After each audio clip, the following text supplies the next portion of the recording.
আসসালামু আলাইকুম, this is advance.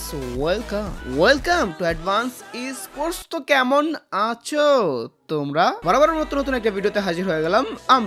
হারিয়ে ফেলেছি এই কণ্ঠ, হারিয়ে ফেলেছি এই মানুষ, হারিয়ে ফেলেছি এই অ্যাডভান্স গেমিংকে। আমরা হারিয়ে ফেললাম ছন্দ মিলায় কথা বলা, হারিয়ে ফেললাম ছন্দ মিলানো ইন্ট্রো। হাই হ্যালো আত্মার মানুষ, কেমন আছো? আচ্ছা থাক, আজকে ইন্ট্রো বাদ। মনটা খুব খারাপ, কারণ থাম্বেল দেখেই বুঝতে পেরেছো। সোজাসুজি কথা বলা শুরু করি। আমরা হারিয়ে ফেলেছি আমাদের মাঝ থেকে এক লিজেন্ডকে, হারিয়ে ফেলেছি আমাদের অ্যাডভান্স গেমিংকে, ওরফে মুজাহিদ ভাই। আমরা শুনতে পারবো না তার কণ্ঠ দিয়ে ছন্দ মিলিয়ে কথা বলা, আমরা শুনতে পারবো না তার ছন্দ মিলানো ইন্ট্রো, আমরা দেখতে পারবো না তাকে অন্যায়ের বিরুদ্ধে রুখে দাঁড়াতে। কি আর বলবো আমাদের মুজাহিদ ভাইকে নিয়ে? তাকে নিয়ে বললে হবে না কখনো শেষ। এই নিয়ে আর না বলি কথা, হারিয়ে ফেলেছি চিরতরে অ্যাডভান্স গেমিংকে। আল্লাহর কাছে একটাই দোয়া করি, তাকে যেন আল্লাহ জান্নাত নসিব করে।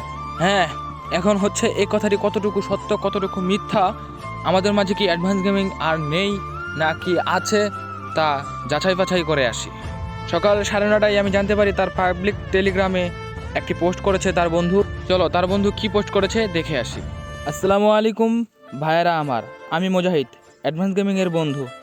আপনারা প্লিজ আমার বন্ধু অ্যাডভান্স গেমিংয়ের জন্য দোয়া করবেন। আজ ফজরের দিকে মালয়েশিয়াতে তার অ্যাক্সিডেন্ট হয়েছে।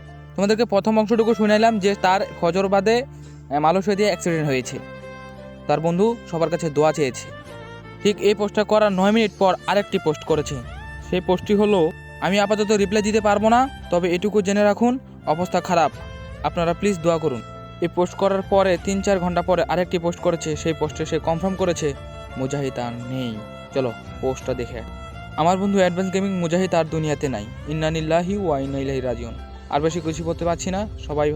সবাই ভাই ব্রাদার দোয়া করুন, আল্লাহ যেন তাকে জান্নাত নসিব করে। এই ঘটনাটা ঠিক আরেকজন কন্টেন্ট ক্রিয়েটর পোস্ট করেছিল, সে হচ্ছে এইচটিসি এম্পিয়ার। চলো দেখে আসি সে কি পোস্ট করেছিল, সে কি বলল। মূলত এই সব বিষয় নিয়ে আলোচনা হয়েছে, আমি ক্রপ করে দিলাম, তোমরা একটু পরে নিও। আরেকটা পোস্ট আছে, এটা দেখে নাও। আমার এক কাছের বড় ভাইয়ের কাছ থেকে জানতে পারলাম মালয়েশিয়া থেকে 2 দিনের মধ্যে দেশে লাশ নিয়ে আসা হবে এবং দাফন কার্য সম্পন্ন করা হবে। সব থেকে বড় কথা, মুজাহিদ ভাই তার কন্টেন্টের জন্য অনেককে রোস্ট করে, অনেকে পার্সোনালি মনে করে তার প্রতি রাগ জব অনেক কিছু আছে। রিসেন্টলি আলিফ গেমিংয়ের সাথে একটা কন্ট্রোভার্সি হলো।